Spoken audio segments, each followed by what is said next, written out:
नाजरीन, मैं इस वक्त मौजूद हूँ दुबई ड्रैगन मॉल में। मेरे साथ एक इंटरनेशनल बिजनेसमैन नवीद साहब बैठे हैं जिनका ताल्लुक पाकिस्तान कोट अद्दू से है।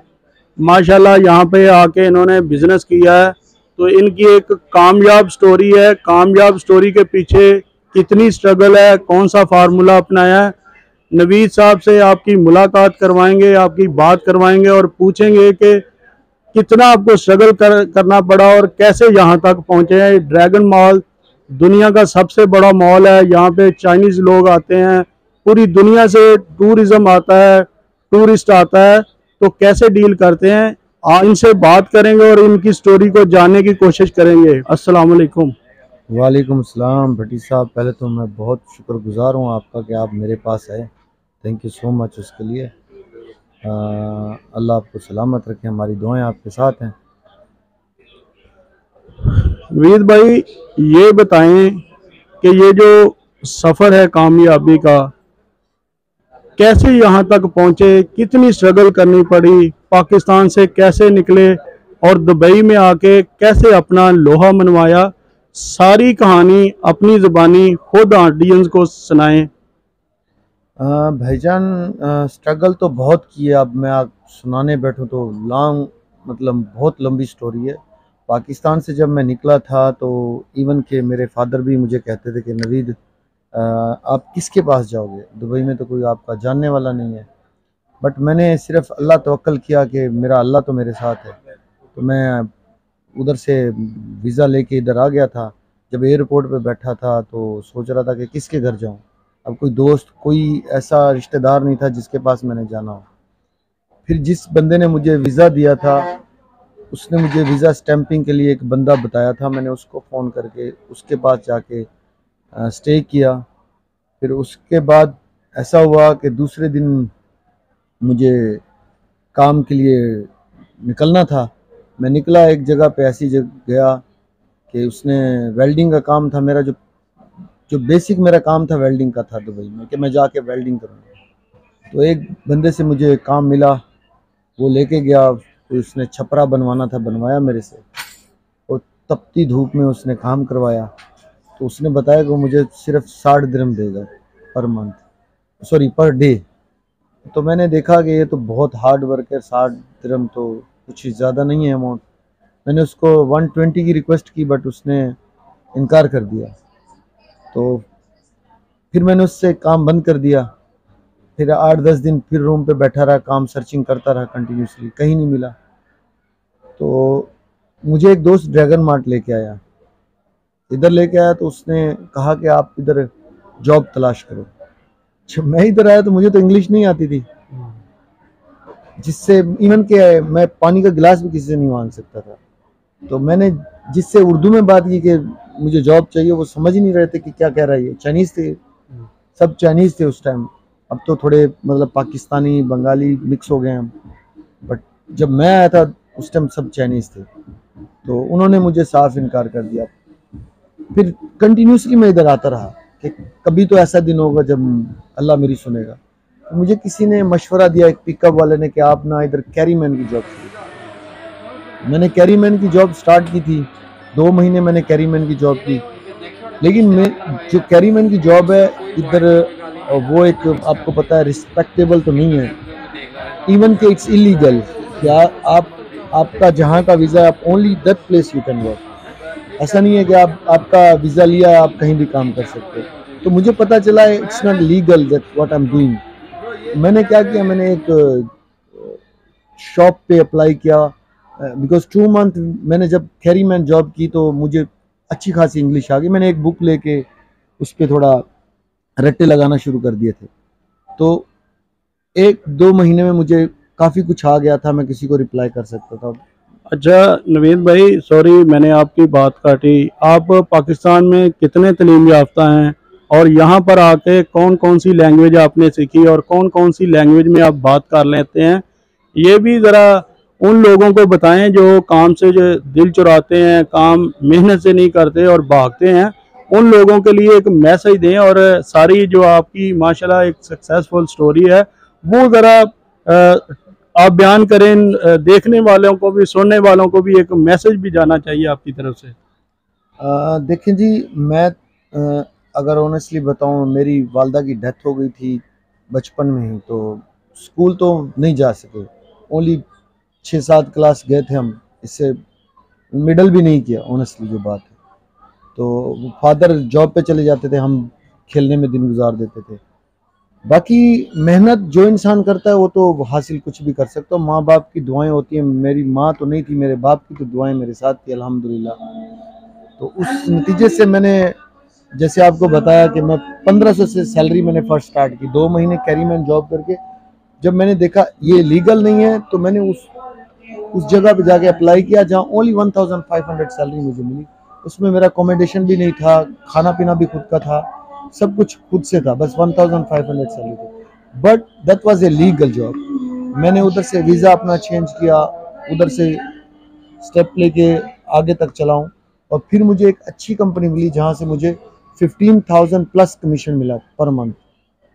वो सिर्फ मेरे मतलब के अब्बू की दुआओं से, और मेरे मतलब के कुछ रिश्तेदार ऐसे भी हैं, दादी होगी जैसे, ऐसे बहन भाई हो गए, इनकी दुआओं से अल्लाह ने मुझे हाथ मेरा थामा और आगे लेके गया। 15,000 सैलरी प्लस कमीशन दी। वो जब अभी कोरोना आया तो वो मेरी कंपनी बंद हुई। हमारा ओनर भी बहुत अच्छा था, he help me a lot, his name is mister Thoni, he help me a lot. उसने मुझे खुद कहा कि नवीद, अब मैं आपको कहता हूँ कि आप खुद का स्टार्ट करो बिजनेस, और मैं आपकी सैलरी अफोर्ड नहीं कर पाऊंगा। तब जाके मैंने खुद का स्टार्ट किया, और अल्हम्दुलिल्लाह मेरे पास 3 शॉप्स हैं इलेक्ट्रॉनिक्स की, आपने देखी होंगी। अच्छा, जो आपके पास शॉप्स हैं उसमें आपके पास कौन कौन सा प्रोडक्ट हैं? अगर कोई ऑनलाइन परचेज करना चाहता है या पूरी दुनिया से घर बैठे ही ख़रीदना चाहता है, तो वो भी ज़रा ऑडियंस को बताएं। सर, मेरे पास प्रोडक्ट, मैं मोस्टली गाड़ियों का करता हूँ और प्रोजेक्टर्स का करता हूँ। जो हमारा मेन वर्क है वो प्रोजेक्टर्स का है। हम घरों में जाके मिनी सिनेमा बनाते हैं। आपने देखा होगा पीछे प्रोजेक्टर चल रहा है हमारा, ये एक मतलब बेसिक मॉडल है। हम जो छोटा, इतनी हाई नहीं है हमारे पास, और भी हाई मॉडल हैं। तो कस्टमर्स जो होते हैं, ये एंटरटेनमेंट का एक शौक होता है, घर में एक प्रोजेक्टर लगवा के घर में ही मूवी देखनी है, सिनेमा में जाने की उनको ज़रूरत नहीं पड़ती। बाकी ये गाड़ियों का है जो आप देख रहे हो हमारे पास, हर गाड़ी की स्क्रीन मिलती है, ये भी एक इंटरटेनमेंट में आता है। अच्छा, आप ये बताएं कि ये जो गाड़ियों की स्क्रीन है, ये पाकिस्तानी गाड़ियों में भी यही यूज़ होती है? ये ज़रा थोड़ा सा तफसील के साथ हमें बताएं। नहीं सर, देखें, पाकिस्तान में और इधर राइट लेफ्ट हैंड का फ़र्क आ जाता है। कुछ गाड़ियों में आप यूज़ कर सकते हो, बट मैनी गाड़ीज ऐसी हैं जिसमें आप पाकिस्तान में वैसे पाकिस्तान में है तो बहुत राइट साइड ड्राइविंग है ना, तो बहुत कम ही आती है इधर हमारे पास। अच्छा नवीद भाई, ये तो हो गई कारोबारी मामलात। अब हम कुछ पर्सनल आप पर अटैक करेंगे, पर्सनल बातें करेंगे। माशाल्लाह इतनी इज़्ज़त अल्लाह ने दी, दुबई में आके इंटरनेशनल बिजनेसमैन बन गए, शॉप्स है, गाड़ियों का काम करते हैं। तो ये बताएं कि शादी पाकिस्तान में की है या दुबई में की है? अगर दुबई में की है तो किसके साथ की है, ये भी ज़रा खुल के बताएं हमें। भाईजान देखें, शादी तो मैं पाकिस्तान में करना चाहता था, बट ऑनेस्टली जब लोगों के रवैये उधर अच्छे नहीं थे, जब मेरे गुर्बत का टाइम था, जब मेरी गुर्बत का टाइम था, कोई मुंह नहीं लगाता था। ऑनेस्टली बात बता रहा हूँ, अगर कैमरे के सामने आपने बैठा दिया तो झूठ नहीं बोल सकते। जो अपने थे उन्होंने भी मतलब हाथ नहीं पकड़ा उस वक्त में। फिर मैं जब दुबई में आया तो किसी फिलिपीनी लड़की ने मुझे ऑफ़र की कि वो मुझे लव करती है, तो she like to marry me. तो मैंने फिर उसको रिफ्यूज़ नहीं किया, because when she tell me that she want to marry me, मैं उस टाइम भी एक मतलब कि सेल्समैन था। मेरी सैलरी आपको बताया था 1500 सैलरी थी उस टाइम में। तो उस टाइम में उसने मुझे प्रपोज किया, I can not refuse that one. अगर उसको मेरी उस वैल्यू से मोहब्बत थी तो मतलब कि I was not on high level that she love for my money, so she love me a lot from heart, so I accept her and marry her. Naveed भाई, आपकी स्टोरी बड़ी इमोशनल है, बड़ा मुझे मोटिवेट किया है। मैं बड़ा खुश हुआ हूँ आपकी बातें सुनकर। आपके जो आपने यहाँ पे स्ट्रगल किया है, बिज़नेस किया है, तो माशाल्लाह ताला अल्लाह पाक आपको नज़र बद से बचाए, मज़ीद तरक्की दे। और हम हर साल इसी तरह से आपके पास आते रहे। आपकी मेहमान नवाजी का शुक्रिया, आपने जो वेलकम किया उसका बहुत शुक्रिया। तो हमेशा इंशाल्लाह ताला ये यादें जो हैं वो पाकिस्तान में लेके जाएंगे, और दोबारा भी जैसे ही विज़िट पे आएंगे या वैसे आएंगे तो आपसे ज़रूर मुलाकात हुआ करेगी। लास्ट पे मैं सिर्फ एक सवाल आपसे और मज़ीद करना चाहता हूँ कि आप ये बताएं कि आप गो कि आप दुबई में काम करते हैं, दिल तो पाकिस्तान के लिए ही धड़कता होगा।